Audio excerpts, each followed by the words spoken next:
Well, good evening, ladies and gentlemen, and welcome to tonight's talk on Secret Judaism in the Sistine Chapel by Dr. Menashe Tahan. Many of you will have been to Rome and visited the fifth most visited art museum in the world at the Vatican, the Sistine Chapel, but you were probably unaware that you were gazing upon secret messages embedded by Michelangelo in his artistic masterpiece.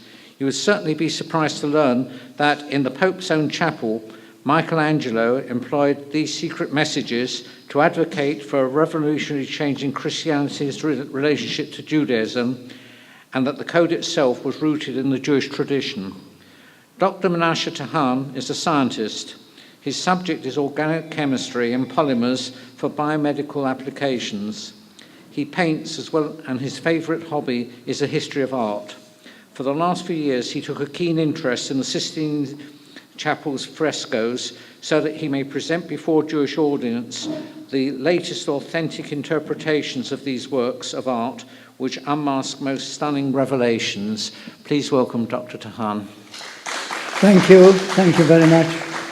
Thank you, Mr. Spencer. Ladies and gentlemen, the story that I shall be recounting to you today is a truly wondrous one. Why? Because it resembles a biblical tale.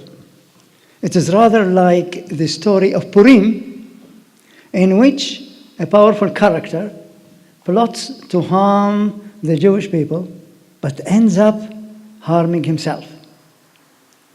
It is also akin to that of Daniel, in which the writing was on the wall, in our case, on the ceiling.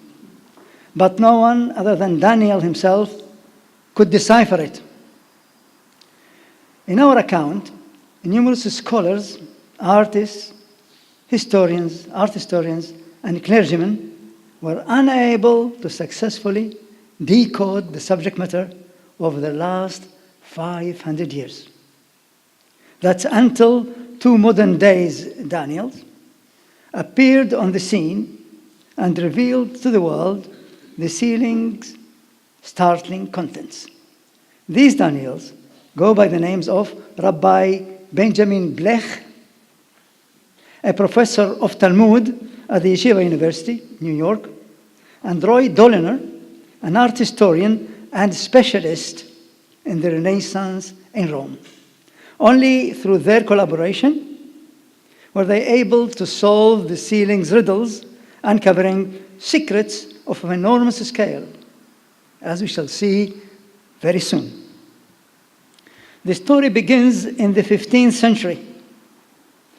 By that time, the Jewish people had undergone significant devastation. During the three Crusades, Jews were massacred in Europe and in the Holy Land. They then suffered pogroms in more than 200 blood libels, 200 certificated blood libels. This was followed by a series of expulsions from the major European countries, the last being from Spain, in which one of the most prosperous and cultured Jewish population of the era was utterly ravaged.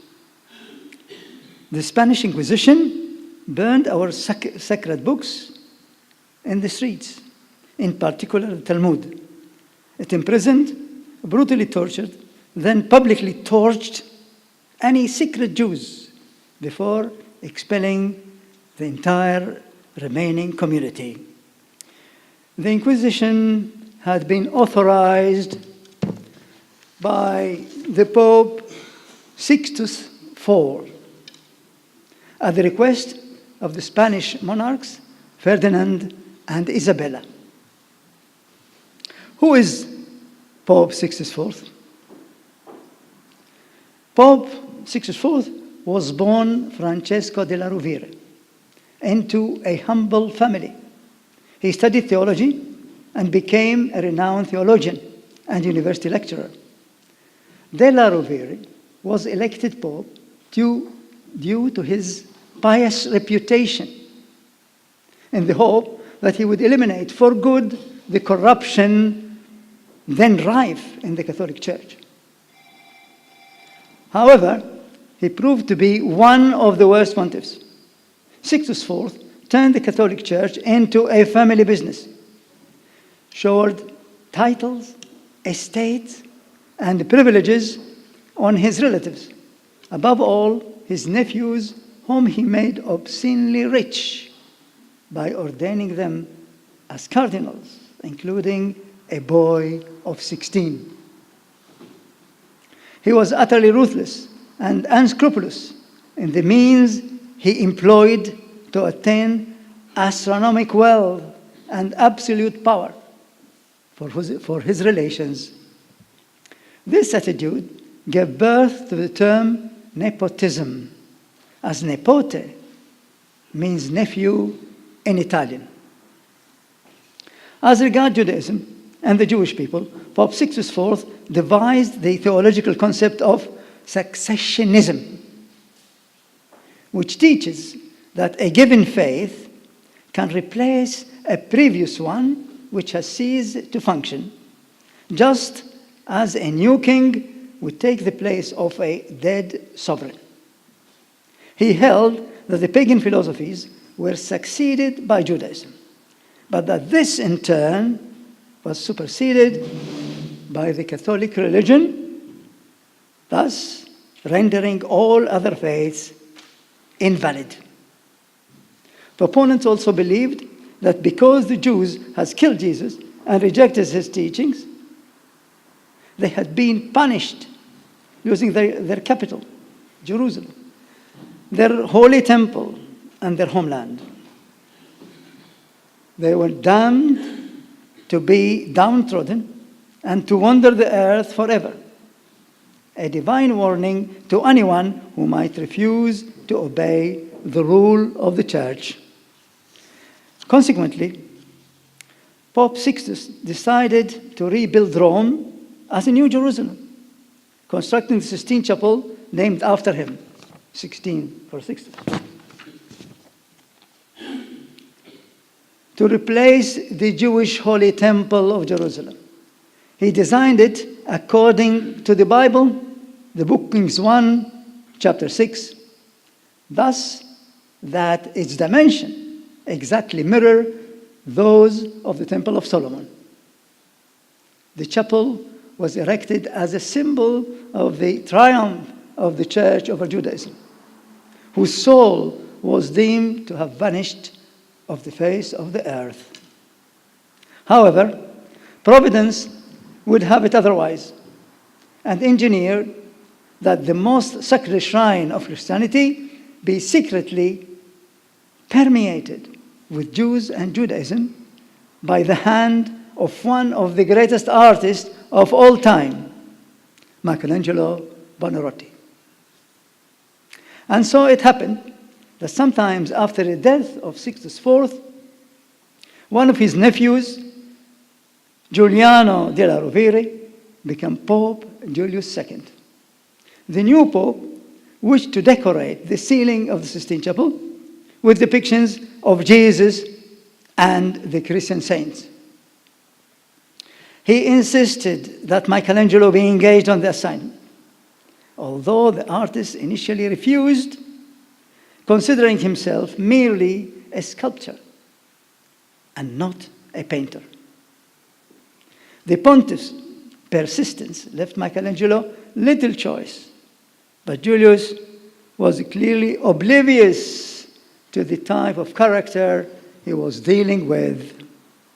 The artist was a free thinker, a lifelong seeker of the truth, a man of rock-solid emotional tenacity, who would not tolerate injustice and would often stand up for the underdog. He was a devoted Christian who studied Judaism and held it in high regard. He could not bear the Vatican's corruption and was enraged by the brutality of the Church toward the Jewish people, who had given him his prophet and the apostles. Michelangelo decided, therefore, that he would use his commission as an opportunity to secretly glorify Jews and Judaism, whatever the cost, as we shall now see. First, I will show you how the Jews were portrayed in the Middle Ages before Michelangelo. It was according to the teaching of the church.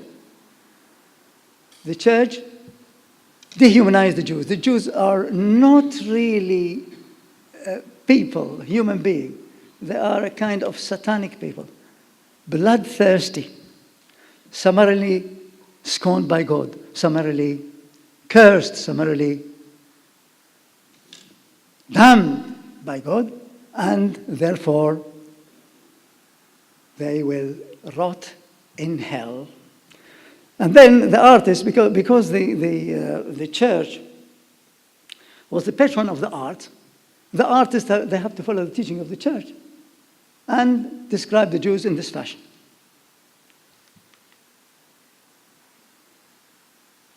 You see, they are a kind of satanic people. See how they look. See the nose, the noses, the shape. More. There's not a human being. Well, they are bloodthirsty. They are just sucking the blood of a Christian boy in order to put the blood in the matzah, of course. And this is why they are damned. They're going to hell. Here is the devils are incinerating them in the fire of hell.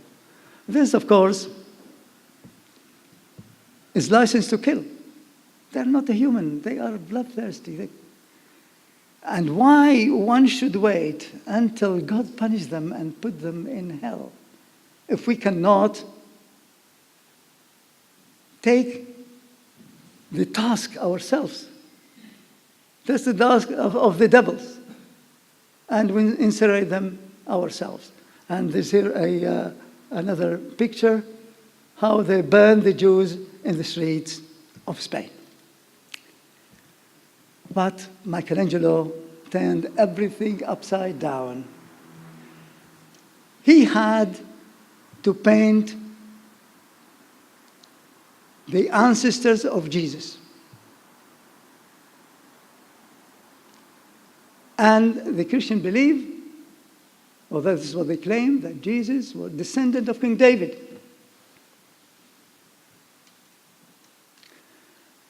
And he had then to paint the house of David.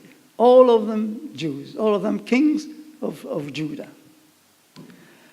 And the artist didn't paint them as they want them to paint, which is West European, but he wanted to portray them as real Jews. So he went to the camps of the Jews, of the refugees from Spain, and painted them, and they are, but painted them with compassion, imbued them with refinement and culture. And they show intellect and spiritual nobility. I would show you some examples.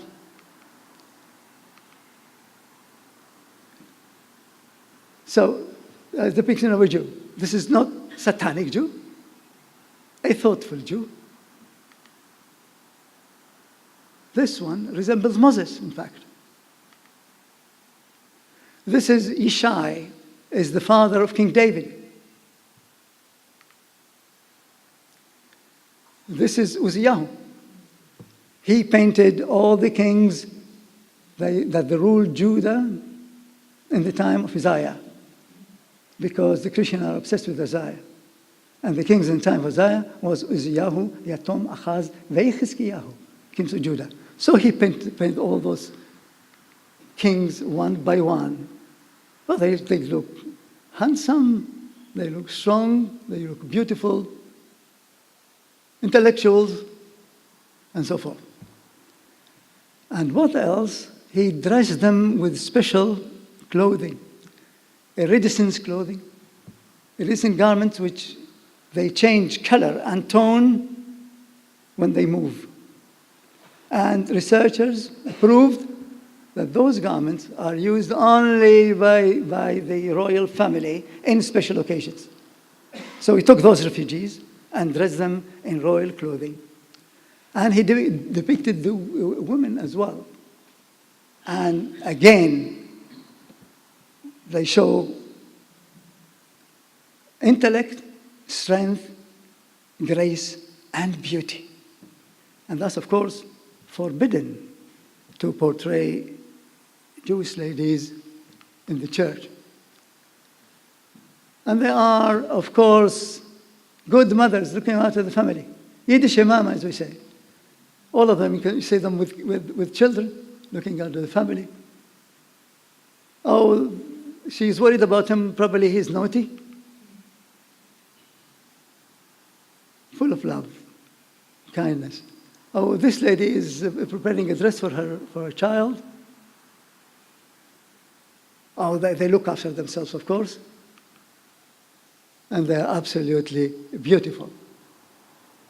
But the most touching figure of them all was Aminadav. Aminadav used to be a pious father, a pious man. The Talmud said about him that he was a very pious father. Of course, if he's a pious father, he must be one of the ancestors of Jesus. So Michelangelo painted him. But he painted him up above the seat of the Pope. But he painted him sad. Why? We shall see why. That's Aminadav. He's sad. Why? Because the church and the Inquisition imposed on him to wear the yellow badge. Can you see the yellow badge? The pious father of Jesus wearing a yellow badge. The badge of shame that the Inquisition and the Vatican imposed and the Jewish of Europe.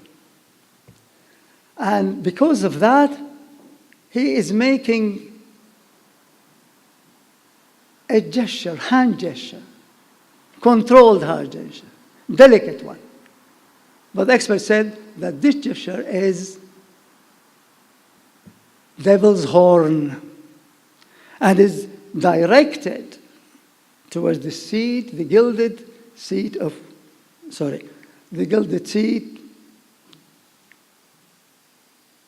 the Pope.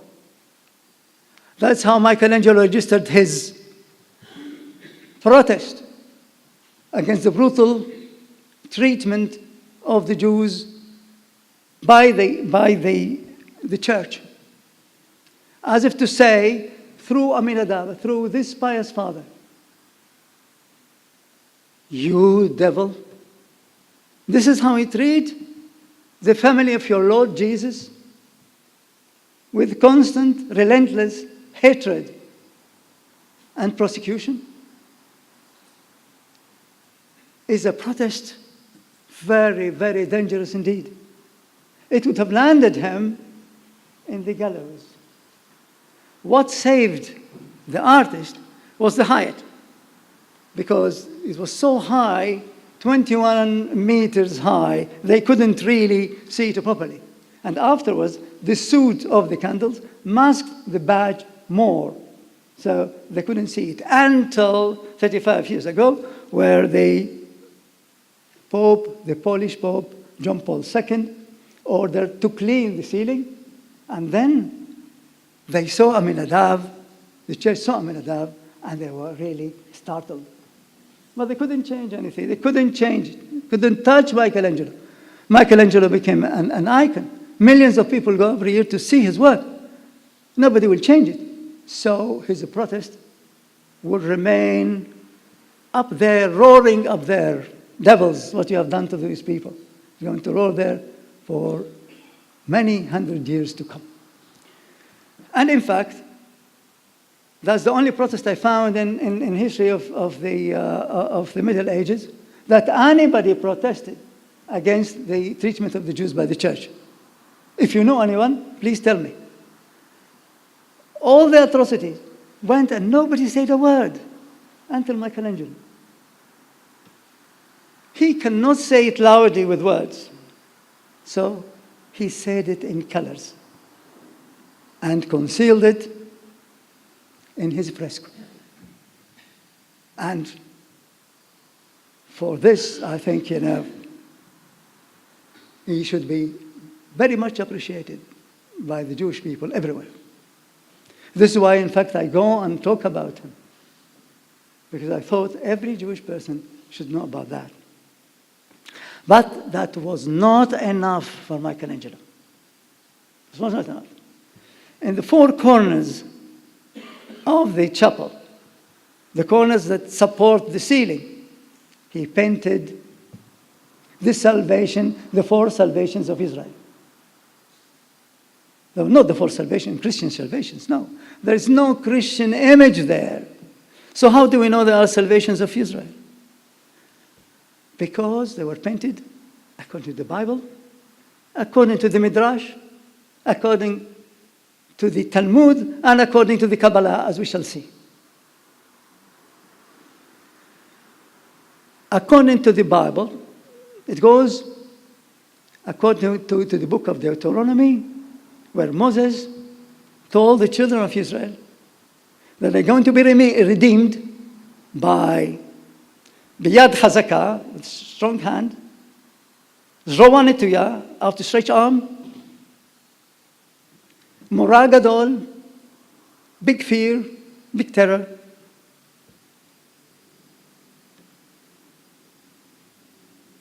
Otot u'moftim, signs and wonders.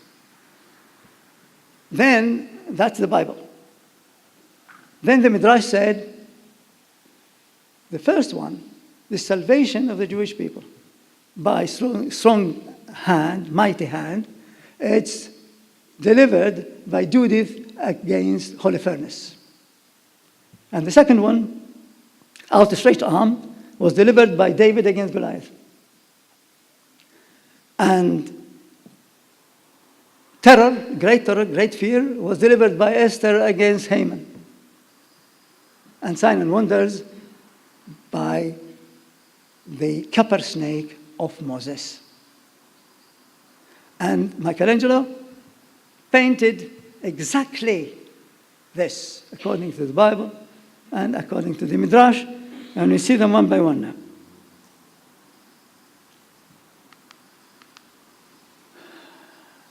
Now, the Judith against Holofernes. The artist showing Judith and her handmaiden concealing the head of Holofernes in the basket. So what was exactly the story? It was in the time of the wars of the Maccabees. A general, Syrian Greek general, approached the town of Bethulia in order to annihilate it. And from there, to go to Jerusalem to devastate Jerusalem as well.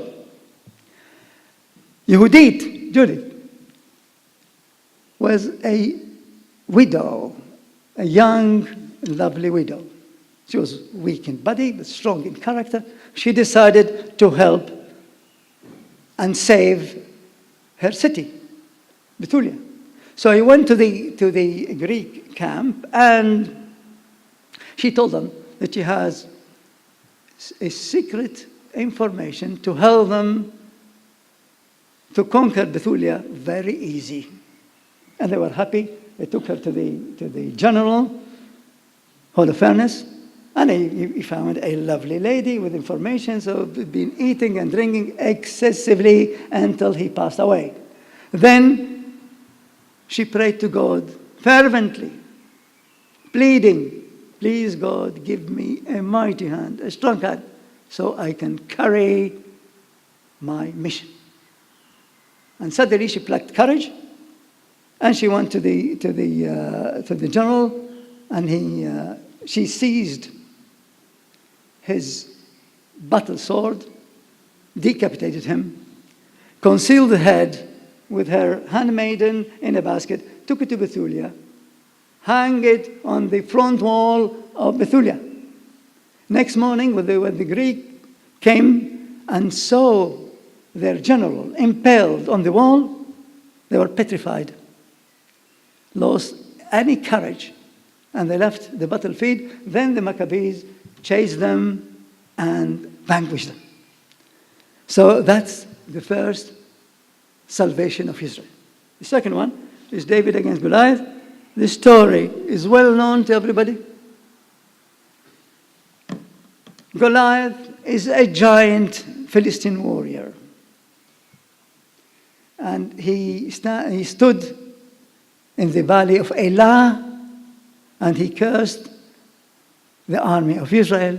He cursed the God of Israel. And nobody could challenge him because he was so giant, so frightening. And then came a young shepherd's boy, and with a slingshot and one pebble, and managed to hit him in the forehead, to take him down, and then to seize his battle sword and to behead him.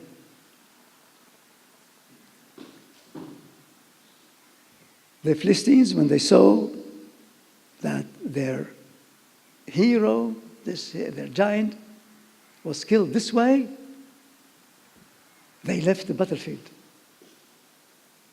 And the army of Israel chased them and vanquished them at that time. So this is the second salvation by David against Goliath. The third one is well known as well. It's Esther against Haman. What is this? It was in the time of the Persian Empire. Persian Empire is a huge empire. It was due to be a huge empire. Mehodu ve'ad Kush, from India to Ethiopia. Sheva ve'isrim ve'me'a medina, 127 provinces. All the Jews of that time were in this empire. And a minister, a powerful minister, plotted to annihilate them. Just simple as that. All the Jews of the empire. Esther plucked courage and went and told the king, Ki nimkarnu ani ve'ami lashmid laharog will-abed. We were sold, me and my people, to be destroyed, to be slain, and to be annihilated. And the king was angry and said, Mi huze ve'ezahu asher mla'oli bo la'asot kach. Who is he? Where is he? That presumed in his heart to do such a thing. And now the Talmud claims that at that moment, an angel came and directed the finger of Esther towards Haman. Haman harra'azeh, this wicked Haman. And then, of course, a tremendous fear, tremendous terror descended on the schemer, Haman, as you can see here in the painting. And the last one, last salvation, is the plague of serpents. In the book of Numbers, it is said that the camp of Israel in the desert was infested by poisonous snakes. In order to save them, Moses put a copper snake atop a wooden pole. And he asked the Israelite, lift your eyes up to the sky and look at the snake and you will be safe. And the people who did that were saved. And here we see the fresco. That's the pole, that's the snake, and those people that are looking up to the snake, they are saved, and those who refused, they perished. The Midrash said that this wooden pole was the rod of Moses by which he played the signs in front of Pharaoh, because it said in the Bible, "Kach et hamate hazeh be'edecha," take this rod in your hand, "asher bo ta'aseh et haotot," with which you're going to play the signs. So that's the rod of Moses. Moses is not there. Why? Because Moses is very humble. God said that Moses was the most humble man on earth. And second, salvation comes from God, not from a man. Moses is not there. But the rod is there. And we are here in front of two choices, life and death. The artist wants us to live according to the advice of God, according to the Torah. God said to the Israelites, "Hachayim v'hamavet natati lefanecha." I set before you life and death. Bracha v'klala, blessing and curse. V'bacharta b'chayim, then choose life. And the artist is putting us in front of the pole of Moses and say, if you want to live, turn your eyes up to the sky, eyes and thoughts up to the sky, up to the divine, and you will survive. So this is a message basically to all humanity. Now, those four salvations of Israel, to pen them in the Vatican, in the heart of the Vatican, most sacred place of the Vatican that chased the Jews and killed them and exiled them, tortured them.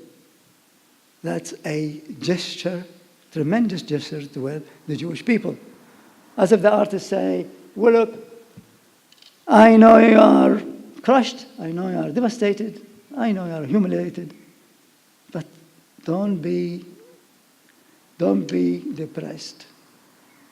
Don't lose hope, because you are going to be redeemed by Yad Chazaka, Zroa Netuya, Mora Gadol, Otot Umoftim, as I painted to you here in the four corners.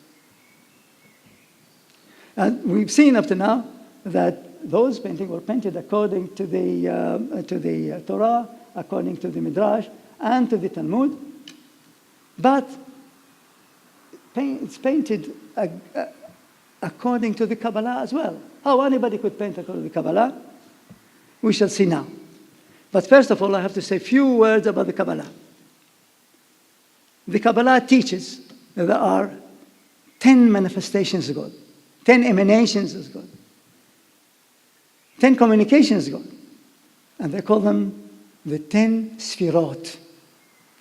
And the Sfirot is like the stages that they were needed to complete the creation of the world.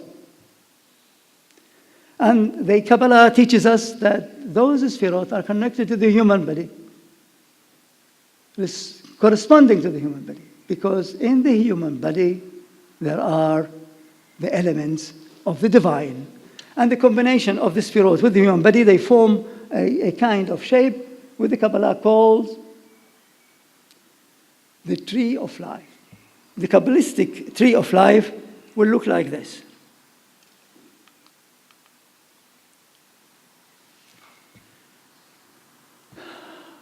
We see up, Keter, crown, Chokhmah, wisdom, Bina, understanding.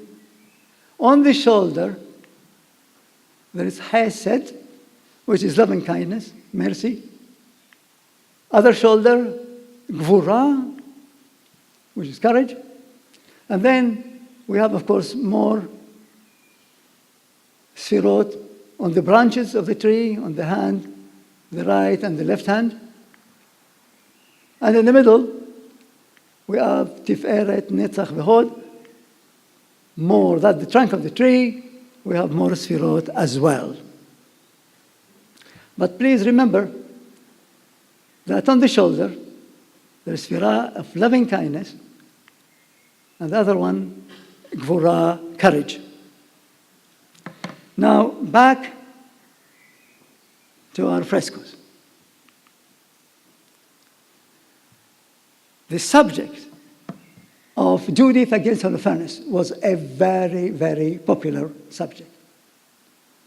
Many artists during the Renaissance, they were very impressed with Judith, this courageous lady, that she managed to trick the general and to save her town and Jerusalem as well.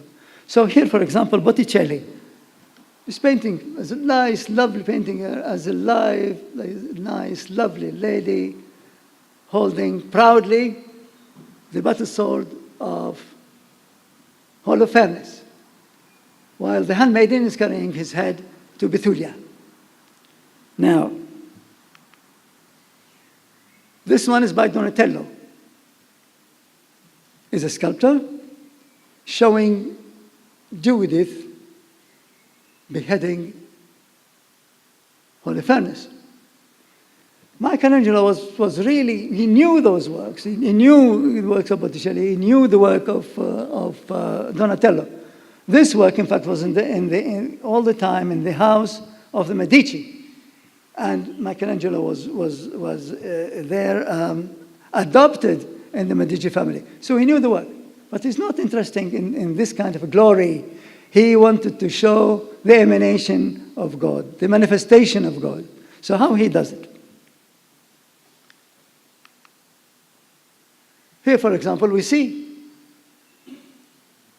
in fact, he's not showing the faces of Judith or anything, but he put them in such a form to create the Hebrew letter Het for Hesed, loving kindness, as you can see here. While David and Goliath, they form the letter Gimel.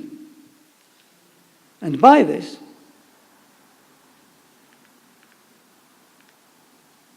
they want to say that the salvation of Judith was done through this Sphira of Hesed, loving kindness. The loving kindness of God gave this lady a mighty hand to perform her mission. And this is why he's showing the head, the manifestation of God. While in the case of David against Goliath, is the courage that it went through the Sphira courage, is through the courage that God gave David. He could have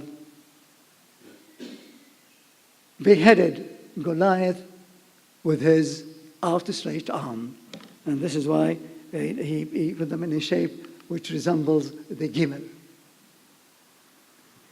So this is according to the Kabbalah. Nobody before Michelangelo did anything like this. But he didn't stop here. If you remember, loving kindness, Hesed, and courage, Gvura, are the shoulders, the Sphirot on the shoulder of the tree of life. Now, if we see the whole plan of the ceiling, no plan ceiling. You see, he painted Hesed on this corner. He painted Gvura, David and Goliath, in this corner. These are the shoulder of the Kabbalistic tree of life. And he painted them facing Jerusalem. So basically he was thinking about the Kabbalistic tree of life. Now, along the sides, he painted the prophets, here and here. So basically, those are the hands of the Kabbalistic tree of life. And in the middle, that's the trunk, that's the trunk of the tree of life. And it's the Kabbalah calls the trunk Shvil HaTzaddikim, the path of the righteous. And what did he paint in the path of the righteous? The Torah is the path of the righteous. He painted two portions of Torah, Bereshit and Noah. Now here, apparently, Michelangelo designed the whole ceiling to be the Kabbalistic tree of life. And every panel in that Kabbalistic tree of life was painted according to the Torah, to the Midrash, to the Talmud, and to the Kabbalah. In fact, he painted the biggest fresco, the biggest Jewish tapestry ever painted in history. And he did that in the heart of the Vatican, which was a daring, unsurpassed daring, and very dangerous thing to do. And what saved him? The ignorance saved him. The ignorance sometimes is a blessing. If they just knew that, of course, they will destroy the paintings, and they will ban Michelangelo in the street of Rome like the Jews in the street of Spain. Now, we go further and see what he did. Well, to show you the whole Sistine Chapel, that's the ceiling. And we go and see what he did in the Shvil HaTzaddikim, in the path of the righteous. The creation. And first panel on the creation is God, first day, separating the light from the darkness. Is that Jewish? Is that painting, is that fresco Jewish? I would say yes. Why? Because God created by separation. So he separated the light from the darkness, and he created the day and night. He separated the dry ground from the water, and he created the continent and the oceans. And we are supposed to do, it is Jewish because we are supposed to do exactly the same separation and differentiation as God did. We were supposed to differentiate between good and bad, between holy and profane, between clean, non-clean, kosher, non-kosher, Shabbat, and the rest of the days of the week. In fact, we pray the Havdalah, the differentiation, every Saturday evening. We bless God that He differentiates in between light and darkness, in between holy and non-holy, and so forth. So it is Jewish. And to differentiate in between good and bad and so forth is not easy, the artist telling us, because he's showing God exercising force. He painted him in a twisted pose, in a serpentine manner, just like Michelangelo when he painted the ceiling. And there is more than that. It was painted according to Rashi. How to paint according to Rashi. Rashi is asked the question, why in the second day of the creation we say, Vehi Erev Vehi Boker Yom Sheni, and there was evening and there was morning, second day, and then Vehi Erev Vehi Boker Yom Shlishi, and there was evening and the morning, third day, and fourth day, and so forth. But when it comes to the first day, it said, Vehi Erev Vehi Boker Yom Echad. And there was evening and morning, one day. And Rashi said it's just because of the oneness of God. It sounds like the Shema. Adonai Eloheinu Adonai Echad. وَهِي بُكِر يوم إخاد. So, God, that was, the day one was the day of the one. There was nothing in the whole universe apart from God. There is no any heavenly being or anything like that. One alone in the universe. And this is how he depicted.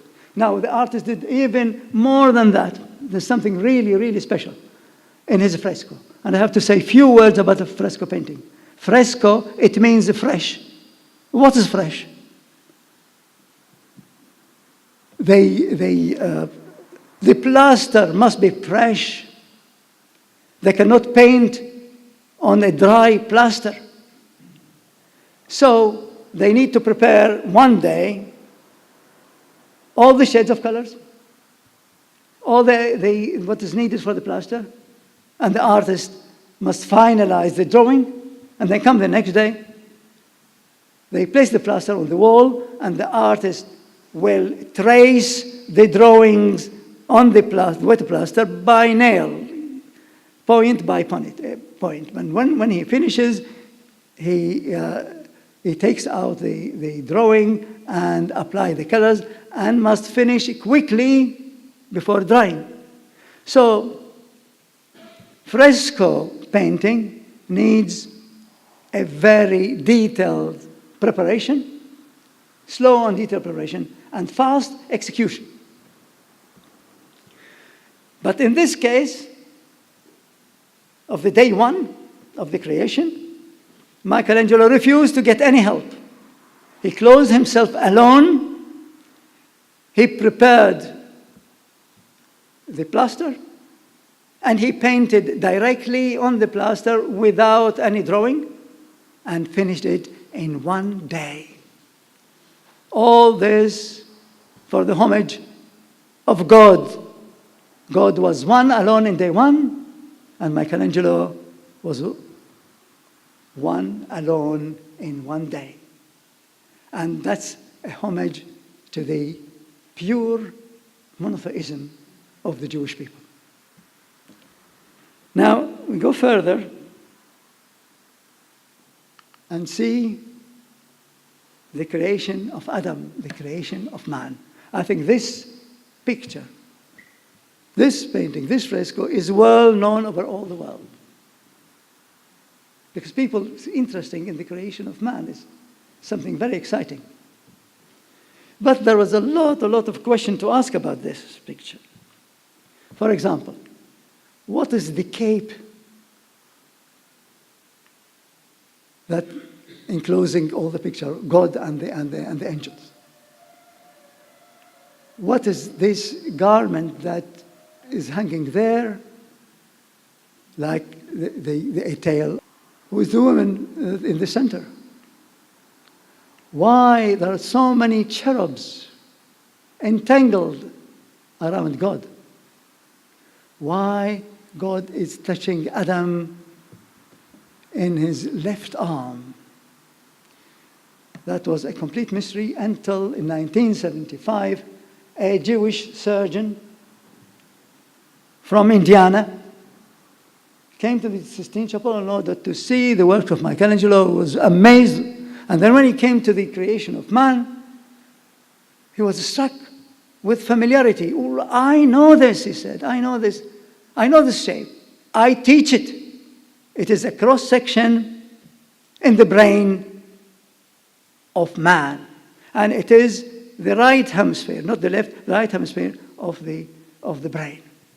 So it was a mystery again. Why should Michelangelo include in his fresco the brain of a man? It's just to hint that this is done according to the Kabbalah, that God created man through the sphira, wisdom, chokhmah, wisdom. And the lady there is the symbol of wisdom. So why the cherubs are entangled this way? This again to hint about another teaching of the Kabbalah. The Kabbalah teaches that God has got a chokhmah stima. Chokhmah stima, it means a hidden brain. concealed brain, hidden brain. It is the rationale of the Lord that we never understand ourselves. This, for us, is anathema. And it calls Chokhmah Nisteret a hidden wisdom as well. And according to Kabbalah, the Chokhmah Nisteret, the hidden, the hidden wisdom, is the means by which God ignites in us, in the human being, the will to create, to design, to build, to write, to program, to paint, or to sculpt like Michelangelo. It is the source of our motivation to emulate the Lord and to fill the world with purpose and with meaning. This inspiration, according to the Kabbalah, transformed to us through two sets of emotions, a higher set and a lower set. The higher set is everything to do with the spiritual and with the sublime. The lower set is everything to do with the physical and the material things. Now, the sublime and the spiritual is called Yisrael Saba, Yisrael the elder. And God represents Yisrael Saba, the spiritual and the sublime, while the cherub around him represent Yisrael Zuta, represent the lower emotion. It was called Yisrael Zuta, Yisrael the infant. And it has everything to do, as you said, in the physical and the material things.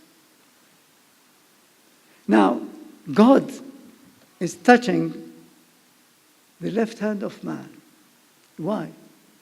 Because God wants to bless him. Because our sages taught us that we get our blessing and our benedictions through the left hand. Why? Because the blood vessels in the left hand lead directly to the heart. And this is why we wear the tefillin in our left hand. So the whole thing is basically the brotherhood of man by the Kabbalah, the Kabbalistic brotherhood of man. We're all the children of God. We're all the result of his wisdom, the product of his wisdom. He not only gave us life, but he blessed us with talents and ability to fill the world with the spiritual and the sublime. That's the meaning of all this. Everything is according to Kabbalah. In fact, what Frank Merschberger, the doctor from Indiana, an American doctor, he recognized that it is the right hemisphere. Why the right hemisphere? Because again, the Kabbalah said that wisdom is connected only with the right side of the brain and not with the left. So Michelangelo, according to the Kabbalah, he painted the right hemisphere of the brain. In fact, Frank Merschberger, Dr. Frank Merschberger, he could identify all the parts of the brain, cerebrum, cerebellum, optical lobe, cortex, brainstem, and everything was clear for him. And he was just amazed and published the work. But now, after the research that has been done, we know why, because it's painted according to Kabbalah, and all the work is a kind of Kabbalistic work. Now, we go to the other panel. The forbidden fruit and the tree of knowledge. May I ask, what was the forbidden fruit? for hundreds of years, maybe thousands. We were told the forbidden fruit is an apple. No. Michelangelo painted that according to the Talmud. And Talmud said differently. Talmud said that God doesn't place us in a difficulty unless he creates this solution for that difficulty and the difficulty itself. We have a problem, we have the solution in the problem itself. So this solution of Adam and Eve, when they find themselves naked in paradise, the solution was fig leaf. Therefore, the problem was the fig tree, the fig fruits. And the tree of knowledge was a fig tree. And this is the only fresco in Western art that shows the fruit of knowledge was a fig fruit, and the tree of knowledge, good and bad, was a fig tree. And again, what about Eve? Eve, was she really the bad temptress, the horrible temptress that caused us to be thrown, expelled from paradise? Well, this is what they told us. They blame the wife all the time. But the Midrash doesn't agree with that. The Midrash is completely feminist. He said she was misled by her husband. Why? Because God told Adam, don't eat, very clearly, don't eat from the fruit of knowledge in the middle of the garden. But he told his wife, don't eat from the fruit of the tree in the middle of the garden. He didn't mention tree of knowledge. So he really didn't convey the orders of God faithfully. This is why it makes it easy for the serpent to tempt Eve. So really, Adam is equally guilty. And more than that, the Midrash said that she was more genuine than Adam, that Eve was more genuine than Adam. Why? Because when God asked her, Mazot asit, what did you do? And she said, Hanachash hishi'ani ba'ochel, the serpent tempted me and I ate. But when he asked Adam, why did you didn't? He said, Ha'isha asher natata imadi, the wife you presented with, natna li min ha'etz ba'ochel. She gave me meat from the tree and I ate. Well, Mr. Adam, that's not exactly the case, because you get a very clear instruction not to eat from the fruit of knowledge, so you should have refused, so that you are more guilty than Eve herself. And in fact, the artist, showing him picking the figs himself, while Eve is taking the fig from the serpent. Then what about the serpent? Was it really, we are taught for 2,000 years that the serpent is a big snake as we know it now. And I was amazed when I was young why Michelangelo painted the snake with face and hands and legs. Apparently he did it according to the Midrash. The Midrash said, yes, the serpent originally had face, hands, and legs. But when God punished him and said, you'll creep on your belly, then he lost his features. He lost his looking, he lost his hand and his legs, and started crawling on the belly according to the punishment of God. And Michelangelo was again painting according to the Talmud and according to the Midrash. Now, the other part of the of the fresco, the expulsion from paradise. It is just like a mirror image. The angel is like the mirror image of the snake. And in the middle is the tree of knowledge. The artist again continue to paint according to the Jewish teaching. And the Jewish teaching says, and this time I want to tell us something about good tendencies, bad tendencies, and our capacity for free choice and free will. Well, the teaching of the Midrash of our sages say that in us, which is true, there are two tendencies, two opposing tendencies, a good tendency and a bad tendency. And there is a tug of war in between them. And every tendency was to draw us to its side. And we have the free will and the free choice to do. So this is why he put the angel as a mirror of the snake. Because the angel represents the good tendencies. The snake, the bad tendencies. And we are in front of the tree of knowledge. This is the exact place where humanity, when man learned first time to distinguish in between good and bad.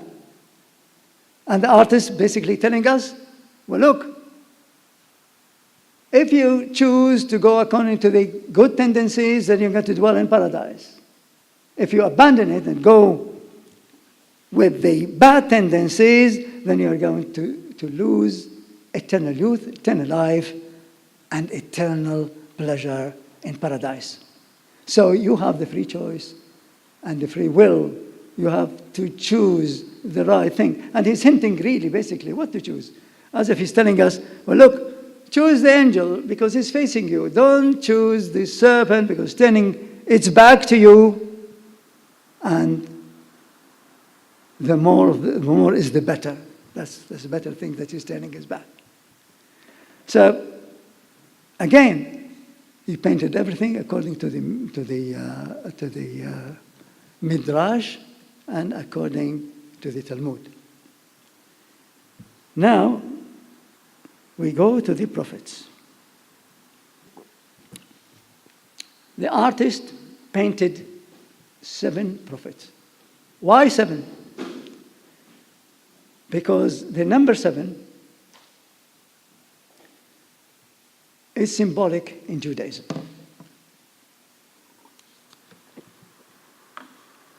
The 7th day of the creation, the 7th night of the menorah that there used to be, the holy menorah that used to be in the temple in Jerusalem, which Zechariah said the 7 lights are the eyes of God that look in every direction, towards every direction. And the prophets, the 7 prophets, are considered to be the eyes of the Lord as well. This is why the artist, he didn't put them on one side, but he scattered them around the ceiling of the church so that they could witness really in every direction what's happening in the church and outside. And the Midrash said that the 7 prophets, they are symbolizing the 7 clouds of glory that protected the children of Israel in the desert. And the Kabbalah said that the 7 prophets are symbolizing the lower 7 sphirot of the Kabbalistic tree of life. So 7 is very symbolic in Judaism. And even the number was chosen by the artist to be according to Judaism, even the number. But I'm not going to talk about 7 prophets. I'm choosing only 2. Why 2? Because the messages in those 2 are really very important. And the first one is Jeremiah. He painted Jeremiah just above the seat of the Pope. And Jeremiah looking down on the seat of the Pope.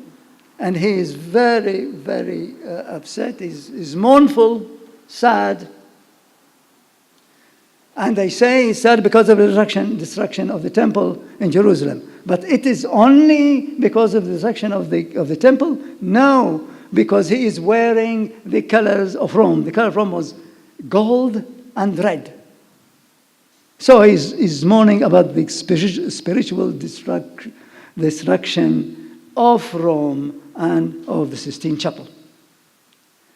And a proof for that is if we look, we see hidden down there a scroll of parchment, and it's just open a bit, and there is written Aleph in Latin and Ein in Hebrew. Aleph, Ein. What is this Aleph, Ein? There's two explanations. Those letters are otiyot, groniyot. Again, we have to speak them through the throat, and they are very similar. And not everybody could really pronounce them properly. But the high priest must pronounce them properly, because if not, then he's going to distort the meaning of the words of God. That's one. The other thing, Aleph is number one, numerically is number one in Hebrew. One is God. So Aleph is monotheism. But Ein is numerically is 70. So what is to do the Aleph with the Ein? Now, according to the Talmud and the Midrash together, both of them claim that the descendant of the children of Noah. Noah had 3 children, Shem, Ham, Yafet, and then they have 71 descendants. And the Midrash and the Talmud teach us that 70 of those descendants established the pagan nations, and only one established the monotheistic nation, which is the Jewish nation. So Aleph is one, and of course Aleph is the first letter of the Ten Commandments. Anochi Adonai Elohecha asher hotzitecha miMitzrayim. It's Aleph as well. Again, monotheism. While Ein is pagan and paganism. And the artist reading Aleph Ein as a warning for the Pope. You have to adhere to pure monotheism, not to the practices of the pagan. Why is telling him that? Because they behaved like the Roman emperors. Every one of them behaved like Caligula and not like John the Baptist.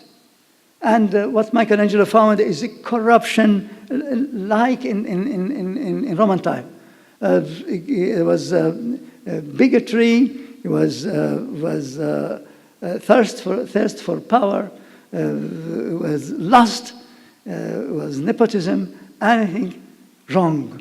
And for him, that's the way of the pagans. And he warning the Pope, if you are not going to adhere to the unadulterated monotheism, and it's going to succumb to the unbridled corruption of the pagans, then you are not fit to be the high priest of the church.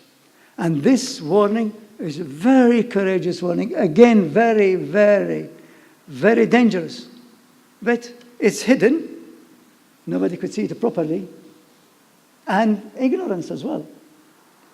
They couldn't understand it. And this is how he saved, basically. And, continued to work uninhibited. The last one that I'm going to talk about is Jonah. Jonah is symbolic. Jonah, we read Jonah in Yom Kippur. Why? Because Jonah is atonement. What's the story of Jonah? God asked him to go and to preach to Nineveh.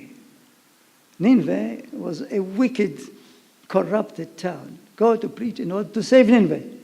Oh, Jonah is not interested to save the wicked. No, he won't do that. And why our God should save them? Well, their gods, their idols should save them. So he ran away from God. He took a big ship, Oniyat Tarshish, as merchant ship, and ran away in the ship. But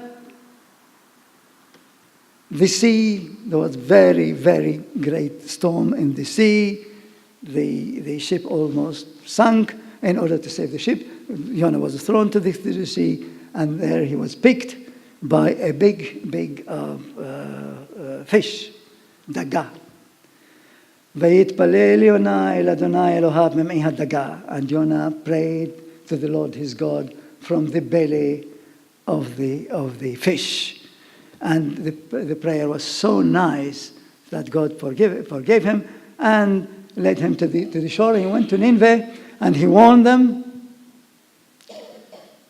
And they heeded. He told them, Od 40 yom v'Nineveh nehefechet. In 40 days, and Nineveh is going to collapse. So the king was worried, everyone was worried, and they changed their ways, atoned, and God forgave them. So Michelangelo find himself parallel, his mission parallel to that of Jonah. How? Because Jonah ran away from God. He ran away from the Pope. He left Rome and he went to Florence. Jonah refused his mission. Michelangelo as well refused his mission. He said, I'm not a painter, I'm a sculptor. And the message of Jonah is repentance, atonement, and the mission of Michelangelo is the same. But he could not say it loudly because his life would be in danger. So he hid it again, once more, in his fresco. How? He painted Jonah above the altar. The meaning of Jonah in Hebrew is dove. Instead of the dove of the church, which means Ruach HaKodesh, the Holy Spirit. So put Jonah, the prophet, instead of the Holy Spirit of the church. And then the hands of Jonah, the left hand over is muddled, the hands, the left over the right. Why? Because God told Jonah that there is 120,000 people in Nineveh that they don't know the right from the left hand. It means they don't know right from wrong.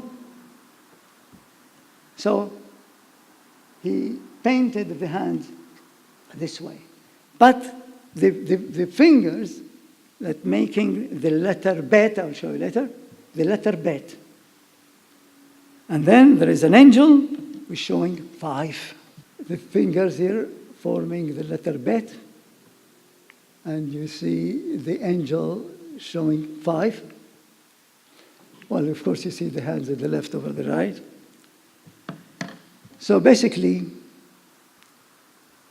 the artist saying, Jonah is as looking up there. Where is Ruach HaKodesh? Where is the Holy Spirit? The Holy Spirit has left the church. I am Jonah instead, but I am different dove. I am Jonah ben Amittai. I am Jonah, the son of the truthful. I am the dove of the truth. I am the messenger of the truth. And what is the truth? That you are like my hand, mixed up. You are so distorted in mind that you cannot distinguish between right and left. And what do you think? That your church is the bet? The Kabbalah says that the bet is a special letter. The bet deserves to be the first letter of the book authorized by God, the Bible. Because the Bible starts with Bereshit. Bereshit bara Elohim et hashamayim v'haaretz. Start with bet. Why the bet is so important? Because bet in Hebrew is a house of God, Beit HaMikdash. This is why the finger is doing bet. And we're telling them, you are distorted in mind, you don't know right from left, and you think that your church is Beit HaMikdash. No, your church is the source of corruption. And you need to atone, that's the last minute to atone. Otherwise, like Nineveh, in 40 days, Nineveh nehefechet, Nineveh will collapse. And how to atone? According to the angel, showing you the five. The five is the Pentateuch. The five is the five books of Moses, is the Torah, the Chumash. Go according to the Chumash, you will be saved. Otherwise, the consequences is very, very, very grave. And in fact, the prophecy of Michelangelo came true. How? He finished the painting in 1512. 5 years after that, in 1517, Martin Luther, he nailed his protest against the papacy on the door of the church. 5 years after that, it means in 1522, the Catholic Church split into two. Used to rule all Europe, split into two, Catholic and Protestant. And a new religion, Lutheranism, swept Europe. And this religion hated the Pope and hated the Vatican. 5 years after that, in 1527, an army of Lutheran attacked Rome, conquered Rome, mercilessly sacked Rome, mercilessly killed many, many people, more than 20,000 people, treated the Vatican in a special way, desecrated the Vatican, pillaged the Vatican, robbed all the treasures that the Vatican collected in hundreds of years, and left the Vatican in ruins. Only the ceiling of Michelangelo Buonarroti remained unscratched in order to tell us the tale. And in conclusion, what aroused inside the Sistine Chapel is a marvel comparable in its magnitude only to a biblical miracle. A persecuted people, brown-beaten refugees who had escaped the wrath and the flames of the Inquisition and the sword of Ferdinand and Isabella, were clad in royal garments and presented within the walls of the most revered shrine of their oppressors, much like Mordecai being paraded in majestic robes through Shushan. A pope who had intended to signpost the demise of Judaism by adorning his chapel with his prophet and saint, instead had his sanctuary embellished with Jews and Judaism. This demonstrates fulfillment of a biblical proverb, Rabbot machshavot belev ish, achatzat Adonai hi takum. There are many, many plans in the man's heart, but the counsel of the Lord shall prevail. In the Sistine Chapel, it seems there was indeed successionism. But it was, in fact, the Jews who succeeded the Christian saints inside the largest fresco in all Christendom. Thus realizing what was said in the Bible. Koreh shachat ba'yipol v'golel even elav tashuv. He who digs a pit for others shall fall into it, and he who rolls a stone will return upon him. Judaism has triumphed in the church and in Florence after having been banned and incinerated on the street of Spain. It was a victory of the weak against the mighty, and a triumph of the Spirit against power. As it said in the book of Zechariah, not by might, not by power, but by my Spirit, said the Lord. The secrets of the arts of the Sistine Chapel have lain undiscovered for 500 years, but have now been exposed to dazzle the world. Over 6 million people visit the chapel every year to be stunned by its frescoes. in wanting to know more about the paintings, they will need to understand something about Judaism. Similarly, artists and art students over all the world will need to gain some background about Judaism if they wish to better appreciate the esteemed Michelangelo's work.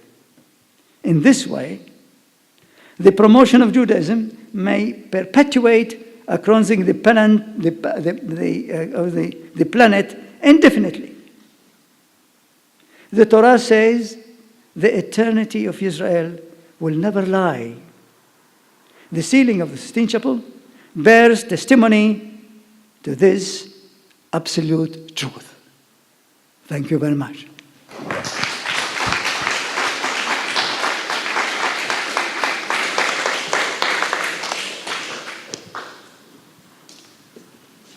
Thank you very much. We have time for just a few questions. That was a very fascinating talk, thank you. Does the Catholic Church recognise what you've been saying? Sorry? Does the Catholic Church agree with the findings that you've been telling us about this evening? I don't think I heard it properly. Does the Catholic Church Yes. agree with what you've been saying? Oh, no, of course not. They invited Doliner and they start explaining. Doliner is the expert on the Renaissance painting. And of course, they rejected. In fact, they removed, for example, the parchment of Jeremiah from the picture they're selling. And one expert from Florence, he is agreeing with him, but of course the church not. No way. In fact, they're getting in trouble from the church or from the Christian because of their research. Good evening. Very interesting, very fascinating. One thing I wanted to know, as a devout Christian, not myself, of course, Michelangelo, how did he glean so much information about Judaism, especially the technicalities of knowing how to put letters in and such scientific detail in that respect? Yes, that's a great question. Really need a lot of time. If there's time, I can tell you. Can I show them more? Go ahead. Yeah, okay. In Rome, there was a bad reaction, great hatred toward the Jews. Ferdinand and Isabella, king and queen of Spain, they asked permission. They asked for the Inquisition to come and to judge the Jews in Spain and so forth.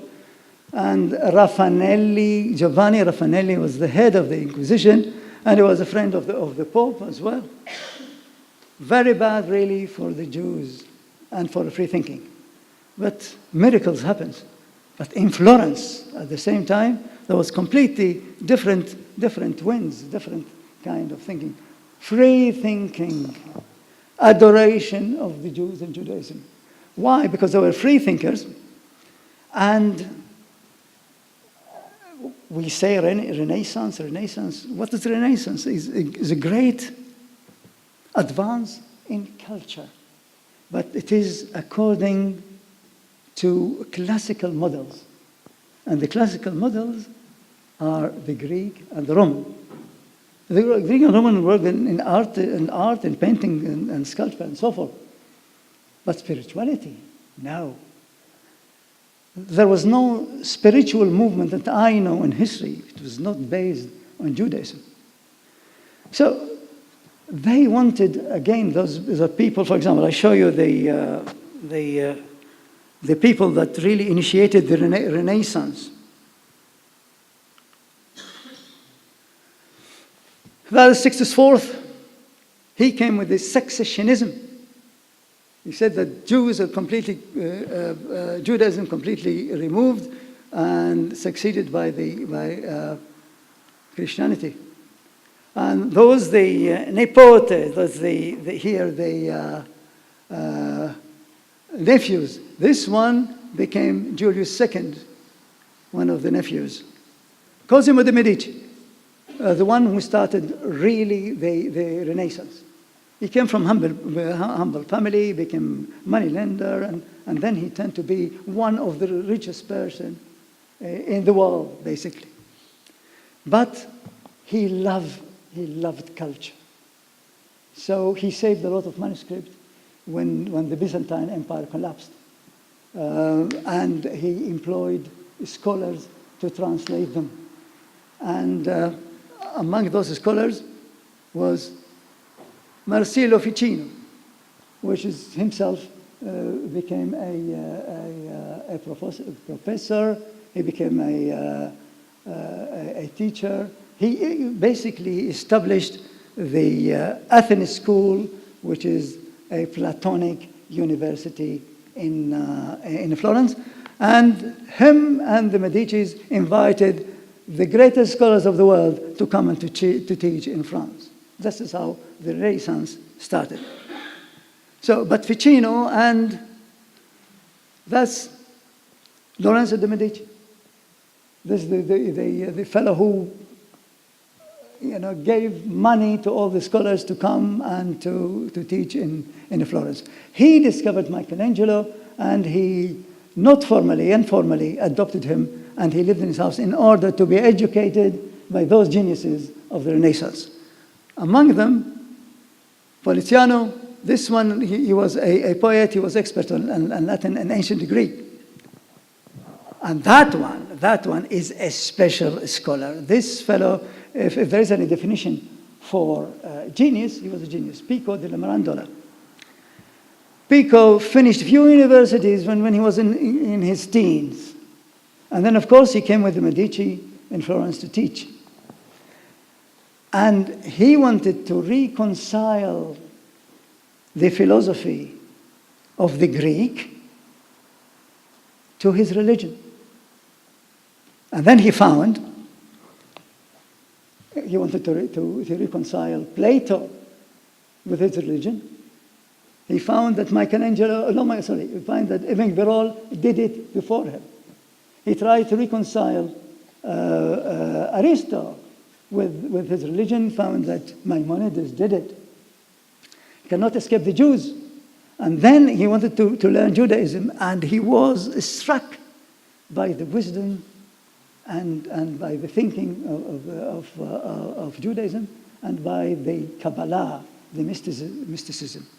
And he collected the biggest Judaic library that could be found in any hand among non-Jews, and the biggest collection of Kabbalah material that could be found anywhere in the world. And he studied Hebrew and Latin in order to understand the Talmud. And he was the teacher of Michelangelo Buonarroti. And from him, he learned to love Jews and Judaism. And from him, he learned something else. Michelangelo is the angel Michael, the archangel Michael. According to Christianity, he was the angel responsible for the safety of women in birth. This is why they call the artist Michelangelo, because his mother was ill and she died shortly after his birth. Called him Michelangelo. But he learned from Pico della Mirandola that according to Judaism, the angel Michael is a protector of the Jewish people against their deadly enemies. And he decided to be one. And all his life was trying to do this.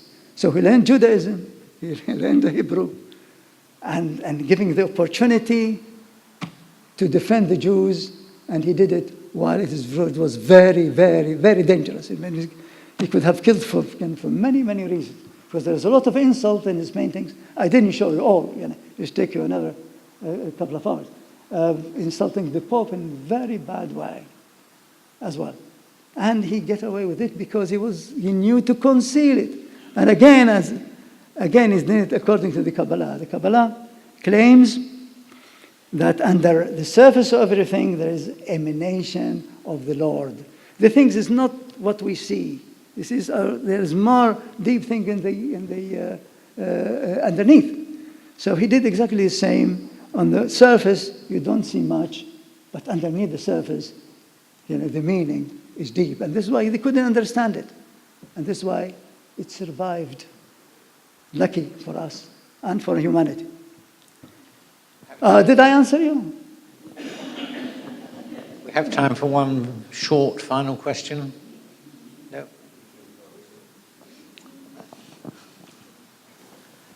Well, people often ask me where I found my speakers. I can tell you this time, I walked into the shul and Florette Hyman was here.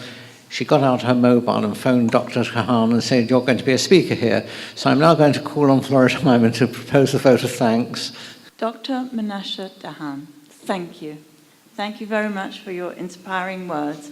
Thank you very much for coming here at a second, just with one simple request. You came. Thank you very, very much. We go back a very, very, very long way. Since you arrived in Birmingham as a student, and you somehow hit it off with my dad, and his love of Torah and your love of arts, and you talked for a long, long, long, long time, and I remembered that, and I couldn't join in your conversations because I didn't know anything about what you were talking about.